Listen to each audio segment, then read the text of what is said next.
বিশ্ব যখন পারমাণবিক বোমার ভয়ে তটস্থ, ইরান তখন বেছে নিল ভিন্ন এক অস্ত্র। কোনো ইউরেনিয়াম সমৃদ্ধকরণ নয়, বরং সমুদ্রের একটি সরু জলপথই এখন তেহরানের সবচেয়ে বড় শক্তির উৎস।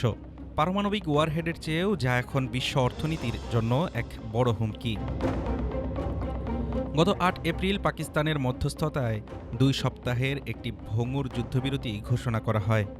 অথচ এর মাত্র কয়েক ঘণ্টা আগে মার্কিন প্রেসিডেন্ট ডোনাল্ড ট্রাম্পের হুঁশিয়ারি ছিল, আজ রাতে একটি পুরো সভ্যতা ধ্বংস হয়ে যেতে পারে। কিন্তু দৃশ্যপট বদলে গেল খুব দ্রুত। গত ২৮ ফেব্রুয়ারি শুরু হওয়া অপারেশন এপিক ফিউরির ৯০০টি হামলা ইরানকে নত করতে পারেনি, বরং ইরান বন্ধ করে দিয়েছে বিশ্ব অর্থনীতির প্রাণভোমরা হরমুজ প্রণালী। মাত্র ৩৩ মাইল চওড়া এই প্রণালী দিয়ে প্রতিদিন ২ কোটি ব্যারেল তেল পরিবাহিত হয়, যা বিশ্বের মোট চাহিদার ১/৫। সৌদি আরব, ইরাক বা আরব আমিরাত সবার জ্বালানি যাতায়াতের একমাত্র পথ এটি। ইরান যখন এই দরজা বন্ধের কৌশল নিল, কয়েকদিনের মাঝেই দুবাই ক্রুডের দাম $১৬৬ পৌঁছে ইতিহাস গড়ল। ক্যালিফোর্নিয়ায় জ্বালানির দাম $৫ ছাড়ালো। ৩২টি দেশ বাধ্য হল জরুরি মজুদ থেকে তেল ছাড়তে। ইসরায়েলের সাবেক উপদেষ্টা অধ্যাপক চক ফ্রাইলিখ বলেন, সামরিকভাবে সাফল্য থাকলেও কৌশলগতভাবে এটি একটি ব্যর্থ যুদ্ধ। কারণ সরকার পরিবর্তন, পারমাণবিক কর্মসূচি বন্ধ বা ক্ষেপণাস্ত্র সক্ষমতা কমানো, এর কোনো লক্ষ্যই অর্জিত হয়নি।